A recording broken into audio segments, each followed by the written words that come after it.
31 मे 2026 हा एक judgement day होणार आहे. कारण या दिवशी आपली राज्यसेवेची प्रिलिमिनरी एक्झामिनेशन आहे.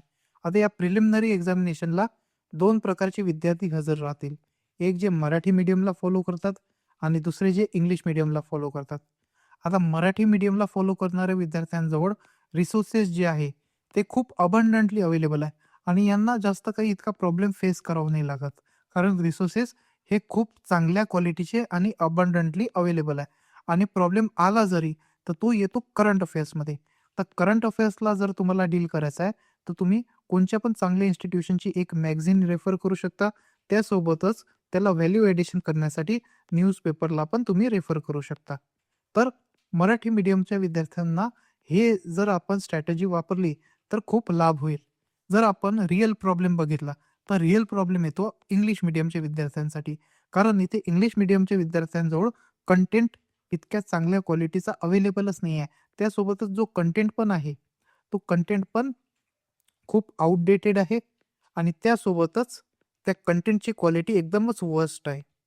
तर आपल्या मास्टर एम-पी-एस-सी चॅनल थ्रू आपण या कंटेंटची जी लिमिटेशन आलेली आहे इंग्लिश मीडियमच्या विद्यार्थ्यांसाठी, या लिमिटेशनला फुलफिल करण्याचा प्रयत्न करणार आहे. आणि त्यासोबतच आजच्या व्हिडिओमध्ये आपण एक अशी अल्टिमेट बुक लिस्टला डिस्कस करणार आहे, जे आपल्या प्रिलिमिनरी एक्झामिनेशनसाठी खूप हेल्पफुल राहणार आहे. आता बघा, हे बुक लिस्ट दोन्ही पण जे इंग्लिश मीडियमचे आहे ते पण आणि मराठी मीडियमचे आहे ते पण दोन्ही प्रकारचे विद्यार्थी फॉलो करू शकता. आणि या बुक लिस्टचा लाभ तुम्हाला खूप जास्त होईल, कारण हे स्टँडर्ड बुक्स आहे. त्यामुळे तुम्ही या बुक्सला रेफर केलंच पाहिजे, हे कंपल्सरी आहे, असं तुम्ही समजून चला. तर चला, आजच्या व्हिडिओला आपण सुरुवात करूया. आणि जर आपण फर्स्ट सब्जेक्ट बघायचं म्हटलं, तो आपण बघूया पॉलिटी. जसं पॉलिटीला आपण प्रिफरन्समध्ये फर्स्ट नंबरवर ठेवलेलं आहे, तसंच तुमच्या प्रिपरेशनमध्ये पण तुम्ही पॉलिटीला फर्स्ट नंबरवर ठेवलं पाहिजे. कारण याचा वेटेज पण 15 ते 16 क्वेश्चनचा असतो आणि हे ईझी टू मॉडरेट लेव्हलचे क्वेश्चन असतात, जे तुम्ही M Lakshmikanth through easily cover करू शकता. तर पॉलिटीसाठी जर बेस्ट रिसोर्सेस आपण म्हटलं, तर ते म्हणजे राहील एम लक्ष्मीकांत. हे इंग्लिश मीडियमवाल्या मुलांसाठी आणि हे मराठी मीडियमवाल्या मुलांसाठी आहे. आणि पॉलिटीमध्ये जर तुमच्याजवळ 7th एडिशनची पण एम लक्ष्मीकांत असेल, तर तुम्ही 8th एडिशनमध्ये जे एक्स्ट्रा पेजेस आहे, त्यांना इथे ॲडअप करून तुमचे पैसे वाचवू शकता. कसं आहे, 8th एडिशन घेऊन नवीन काही गोष्टी होणार नाही. जे अपडेटेड फॅक्ट्स आहे, तुम्हाला फक्त तेच ॲडअप करणं राहतील. बाकी तुम्ही जे 7th एडिशनला फॉलो केलेलं आहे, तुम्ही त्याला पण फॉलो करू शकता. पण फक्त हे 7th आणि 8th एडिशन जे आहे, तुम्ही त्यांनाच फॉलो करा.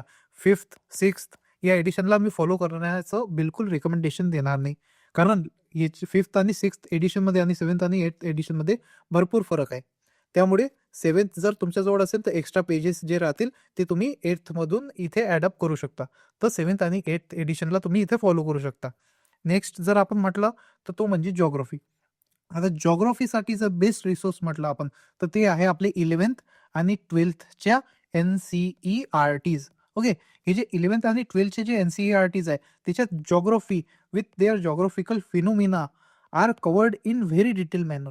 तर जसं fundamental of physical geography, India physical environment, हे अशा बुक आहेत, ज्यांच्या थ्रू जे तुमचे बेसिक कन्सेप्ट आहे, ते खूप इझिली बिल्डअप होतील आणि आपल्याला डायरेक्ट क्वेश्चन या फिजिकल जिओग्राफी एन-सी-ई-आर-टीतून बघायला मिळतील. तर इथून आपल्याला डायरेक्ट क्वेश्चन मिळत आहे, तर आपण बेस्ट रिसोर्स यांनाच फॉलो करणं प्रेफर करू. आणि महाराष्ट्र स्टेट स्पेसिफिक आपल्याला फॅक्ट कव्हर करायचे आहे, तर आपल्यासाठी बेस्ट बुक राहील ते की म्हणजे महाराष्ट्र स्टेट बोर्डची Maharashtra specific class text book. आता याच्यात पण आपल्याला सिलेक्टिव्ह रीडिंग करायची आहे. असा एरिया बघायचा जो आपल्या पी-वाय-क्यू थ्रू आपल्याला समजून येईल, ज्याच्यातून वारंवार प्रश्न येत आहे. कारण सगळ्या टेक्स्ट बुकला कव्हर करणं हे आपल्यासाठी फिजिबल राहणार नाही. त्याच्या व्यतिरिक्त जर तुम्हाला रिसोर्स फॉलो करायचा असेल, तर तुम्ही geography of Maharashtra by C D Deshpande या बुकला रेफर करू शकता. याच्यात तुम्ही इन डिटेलमध्ये महाराष्ट्र स्पेसिफिक जिओग्राफी कव्हर करू शकता. त्यामुळे तुम्हाला या 2 बुकपैकी एक बुक रेफर करणं गरजेचे आहे. तर या प्रकारे तुम्ही जिओग्राफीला इझिली कव्हर करू शकता. आणि जर मॅपिंग ॲस्पेक्ट आपण बघायचं म्हटलं, तर त्यासाठी बेस्ट रिसोर्स राहील तो की म्हणजे ऑक्सफोर्डचा ॲटलास. याचं 6th एडिशन तुम्ही यूज करू शकता. याच्यात बरेच फॅक्ट अपडेटेड राहतील. आणि नेक्स्ट जर आपण सब्जेक्ट बघितला, तो म्हणजे हिस्ट्री. आता हिस्ट्रीमध्ये पण जसं जिओग्राफीचा फॅक्ट आहे की जिओग्राफीच्या एन-सी-ई-आर-टी थ्रू डायरेक्ट क्वेश्चन येतात. तसं हिस्ट्रीच्या एन-सी-ई-आर-टी थ्रू पण डायरेक्ट क्वेश्चन येतात. तर हिस्ट्रीच्या 11th आणि 12th क्लासच्या N-C-E-R-tease are so much important for this examination. For not only this, for UPSC also. आपल्याला या एन-सी-ई-आर-टी थ्रूच क्वेश्चन बघायला मिळतात आणि डायरेक्ट क्वेश्चन असतात मित्रांनो. तुम्ही इझिली या एन-सी-ई-आर-टीज थ्रू ते सॉल्व्ह करू शकता. तर एन्शियंट, मिडिव्हियल आणि मॉडर्न या तिन्ही सब्जेक्टसाठी तुम्ही या एन-सी-ई-आर-टीजला फॉलो करू शकता. आणि मॉडर्नमध्ये बघा आपल्याला स्पेसिफिक आणि डिटेल्ड क्वेश्चन बघायला मिळतात. तर तुम्ही ॲड अप करण्यासाठी सप्लिमेंटरी स्पेक्ट्रमला इथे ॲड करू शकता. आणि त्याच्या व्यतिरिक्त जे महाराष्ट्र स्पेसिफिक आहे, त्यासाठी आपल्या महाराष्ट्र स्टेट बोर्डची रिसोर्सेस तुम्ही इथे यूज करू शकता. महाराष्ट्र स्टेट बोर्डची हिस्ट्रीची जे टेक्स्टबुक आहे, त्याला तुम्ही इथे तुमच्या रिसोर्सेसमध्ये ॲड अप करू शकता. तर अशा प्रकारे आपला हिस्ट्री पण पूर्णपणे इथे कव्हर होऊन जाईल. त्यानंतर जर आपण इकॉनॉमी सब्जेक्टला कव्हर करायचं म्हटलं, तर याच्यासाठी बेस्ट रिसोर्स राहील तो म्हणजे रमेश सिंगची बुक. रमेश सिंगची बुक जी आहे Indian economy, this is the best book. त्यासोबत आपल्याला सप्लिमेंटरी ॲड करावं लागेल, दॅट इज बजेट. हे बजेटला आपल्याला सप्लिमेंटरी ॲड करावं लागेल. बजेट हा आपल्याला इंडियन बजेट, जो आपला इंडियन बजेट आहे, त्याला पण ॲड अप करावं लागेल आणि महाराष्ट्र स्पेसिफिक जो बजेट येते, त्याला पण इथे आपल्याला ॲड अप करावं लागेल. सो बजेट आपल्याला इंडिया आणि महाराष्ट्र दोघांचं पण कव्हर करावं लागेल. त्यासोबतच या बुक थ्रू तुमचे फॅक्ट सगळे कव्हर होऊन जातील. तशा प्रकारे तुमचं करंट अफेअर्स आणि स्टॅटिक हे दोन्ही पण इकॉनॉमीमध्ये कव्हर होऊन जाईल, या दोन्ही रिसोर्सेसला फॉलो करून. आणि नेक्स्ट जर आपण म्हटलं, तर तो आहे आपला जनरल सायन्स सब्जेक्ट. आता जनरल सायन्ससाठी आपण लुसेंटला फॉलो करूया, कारण याच्यात जितके पण इम्पॉर्टंट फॅक्ट आहे ते लिस्ट डाऊन केलेले आहे. आणि मोस्ट ऑफ द जे तुमचे प्रिव्हियस इयर क्वेश्चन आहे, तुम्ही या प्रिव्हियस इयर क्वेश्चनला या बुकमध्ये बघू शकता. कारण मोस्ट ऑफ द फॅक्ट जे आहे ते प्रिव्हियस इयर क्वेश्चनच्या बेसिसवरच या बुकमध्ये ॲड केलेले असतात. त्यामुळे Lucent is the best resource for general science. आणि एन्व्हायरमेंट जर आपण कव्हर करण्याचा प्रयत्न केला, तर एन्व्हायरमेंट तुम्ही शंकर IAS या बुकमधून कव्हर करू शकता. आणि याच्या व्यतिरिक्त करंट अफेअर्ससाठी तुम्ही न्यूजपेपर, द हिंदू आणि चांगल्या इन्स्टिट्यूशनच्या मॅगझिनला पण रेफर करू शकता. So these are the best resources for your MPSC Rajyaseva preliminary examination.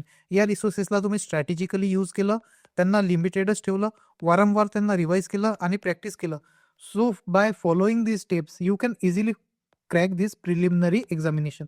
So easy आहे एक्झामिनेशन क्रॅक करणं, तुमच्यासाठी अवघड काहीच नाही आहे. फक्त तुम्हाला स्ट्रॅटेजिकली इथे मूव्ह करावं लागणार आहे. So these are the things which you have to follow.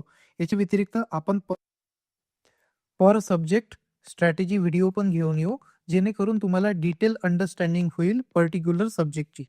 तर मित्रांनो, आजच्या व्हिडिओ पुरतं इतकंच आणि भेटूया आपल्या नेक्स्ट व्हिडिओमध्ये. जर तुम्हाला आमच्याकडून अजून काही हेल्प लागत असेल, तर ते तुम्ही मला नक्कीच कमेंट सेक्शनमध्ये सांगा.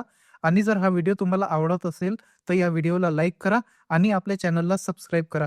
हे तुमचं सबस्क्रिप्शन आणि व्हिडिओला लाईक करणं हे मला मोटिवेशनचं काम करेल आणि आपण best of the best content या चॅनलवर घेऊन यायचा प्रयत्न करू. तर चला भेटूया मित्रांनो आपल्या नेक्स्ट व्हिडिओमध्ये.